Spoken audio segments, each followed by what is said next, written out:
Olá, tudo bem? Sejam bem-vindos ao meu canal. Esse é o meu primeiro vídeo. É um vídeo que eu queria muito fazer, falar sobre arte, composição, usando o Magic como base. Eu sou o Vitor, eu sou um ilustrador. Eu estou há alguns anos imerso nesse mundo da arte. Eu vou analisar algumas cartas de Magic, mais especificamente da nova coleção, a M20.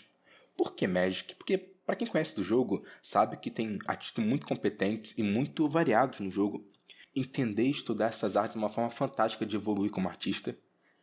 E pra quem não é artista vai ser legal também para poder aprender alguns truquezinhos e coisas da pintura digital ou do tradicional que normalmente as pessoas não sabem. A primeira carta de hoje vai ser a nova carta Planeswalker do Sorin. Eu escolhi ela porque eu realmente adorei a arte e ela tem um combo muito legal. Turno 1, Mana Elfo. Turno 2, Ilha, Arcane Adaptation, escolhendo Vampiro. Turno 3, Sorin, baixa em Haku. E se você reparar uma coisa, em todo esse combo, todas as cartas tirando o Haku são legais no T2. Então, se você tirar um Haku e botar um Exalt, um Zeopat, um Darigás, tu consegue castar um Darigás no turno 3. Isso é incrível. É por isso que eu amo tanto essa carta. Além do mais, eu tenho que ser o paladino da justiça e defender essa arte de quem não gostou dela. Tô falando de você, tio Vini. Vai tomar no cu essa arte, que bosta. Essa arte parece cosplay de filme ruim, saca? Porra, tio Vini. Brincadeira da parte, eu achei legal colocar isso no vídeo porque eu tava assistindo isso ao vivo. Eu fiquei bem surpreso pelo tio Fino não ter gostado dessa arte. Essa arte é fantástica, eu adorei ela em todas as maneiras possíveis, principalmente como o frame dela foi feito. E eu posso explicar o motivo de por que ele não gostou do Sorin. Vamos começar pela composição. Nessa arte existem duas linhas diagonais principais que estão contando praticamente toda a história do desenho, que é a diferença entre luz e sombra, que cria essa linha diagonal, e essa linha um pouco diagonal do Sorin. Linhas diagonais em geral no desenho representam movimento, fluidez, tensão, pondo linhas retas que simbolizam calma e inércia. Essa posição de linhas, essa composição quase em X, gera esse movimento, gera esse fluxo que você consegue sentir no movimento.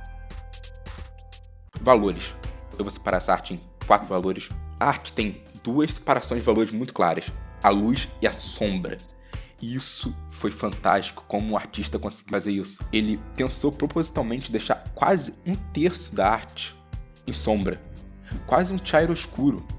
Quase algo renascentista, para você não dar atenção a essa parte da arte. Fazer a sua visão por onde importa, pro rosto do Sorin. Criando ênfase, criando o contraste que é necessário para você deixar essa arte imponente. Eu gostei muito como ele conseguiu trabalhar os valores, como ele conseguiu comprimir os valores, parte escura, e separar, deixar nítido na parte clara. E vocês conseguem ver que, tipo, se eu tirar a parte escura, deixar só preto, Gestalt ainda funciona e funciona muito bem. Isso ficou muito bom, muito fantástico. Eu adorei como ele fez isso, como o artista fez. Motivos de por que eu gostei tanto dessa arte. E esse foi uma pequena análise dela. Agora vem a parte um pouquinho polêmica. Por que o tio não gostou dessa arte?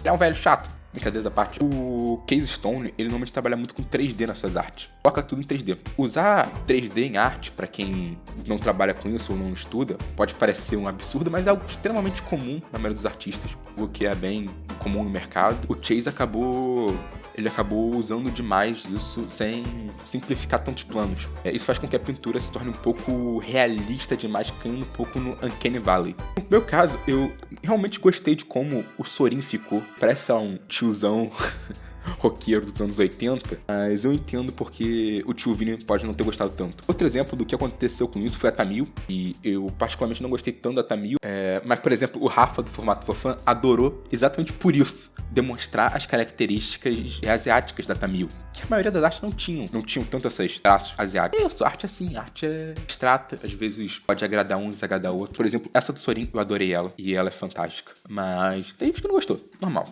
Indo pro próximo, Starfield Mystic.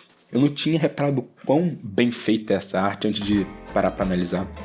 Ela tem muitos pontos positivos, começando é uma pose muito difícil para ser feita. Eu não digo a do personagem, mas sim do cenário. Se você reparar, a linha do horizonte e a linha vertical, elas estão exatamente no centro da imagem. Isso acaba matando boa parte da perspectiva do desenho. O artista não vai ter, como eu vou mostrar aqui, a silhueta para trabalhar com a profundidade. Isso pode ser algo bem problemático para o desenho, não ter tantas linhas que levam pontos de fuga. Mas o artista conseguiu trabalhar muito bem com a separação de valores. Vocês conseguem reparar que no fundo tudo está bem mais claro, e isso traz o destaque do personagem para o fundo. Isso é uma técnica bem comum na arte. O artista conseguiu representar isso muito bem. E ele fez uma coisa a mais para impedir que o desenho ficasse rígido.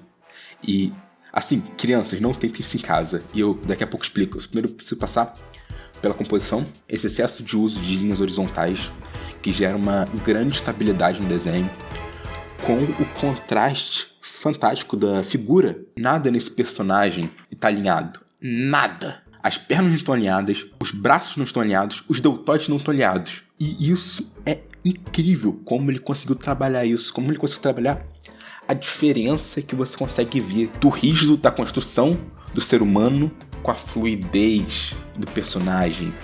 Isso traz um ar de desenho. Isso dá vida ao personagem, isso está muito bonito e muito bom. Essa nuvem feita de estrelas, que é bem comum no plano de Teros, para representar os deuses, ela dá essa volta no desenho, traz o personagem em foco. Uma coisa muito interessante, essa linha ela não termina no centro do objeto, e sim termina na auréola, que é um detalhe do templo que automaticamente quando você vê essa auréola, você consegue ver o rosto do personagem e o ponto de interesse, porque é algo bem comum na nossa sociedade associar auréolas com Jesus Cristo. Nesse caso, não é Jesus Cristo, mas é Eliod, mas o simbolismo é o mesmo. Essa é a ideia da auréola, trazendo uma ideia angelical e etérea pro personagem. Mas o que o Eric fez para poder impedir a dureza no desenho? Vocês conseguem reparar bem? Eu vou dar um zoom, que nenhuma dessas linhas que ele fez pro desenho estão alinhadas. Elas não estão alinhadas. Isso é uma tacada de mestre. Isso é algo que separa as crianças dos homens. É incrível ver isso, é incrível ver como ele fez isso e quão fluido ficou. Nada na vida real é simétrico. Mas o jovem ilustrador pode estar pensando, não, mas a perspectiva está errada. Não, mas está, mas não. Se o tempo tiver um pouquinho curvado, já ficaria assim. Talvez não tão evidente, mas já ficaria desalinhado com o 90 graus perfeito do ponto de fuga. E ele extrapolou isso para poder tirar a dureza do desenho em todas as linhas. Ele poderia ter usado uma régua para poder blocar, mas ele resolveu fazer a mão livre ou fazer de uma forma que não ficasse certinho para poder trazer essa fluidez pro desenho. Isso é algo que eu nunca pensaria em fazer. E eu achei fantástico quão bem pensado ou foi isso. Claro, eu acredito que o Eric não pensou isso, propositalmente. Ele fez porque ele tem um vasto conhecimento e ele sabe o que ele tem que fazer, o que ele não precisa se preocupar. Fazer essas linhas perfeitas e alinhadas, ele tem uma boa noção que seriam piores pro desenho dele do que se ele fizesse um pouco a mão livre, deixando essa assimetria que traz uma beleza a mais pro desenho. E isso foi bem legal da parte dele. É algo que eu fiquei bem impressionado quando eu vi. E eu achei inacreditável.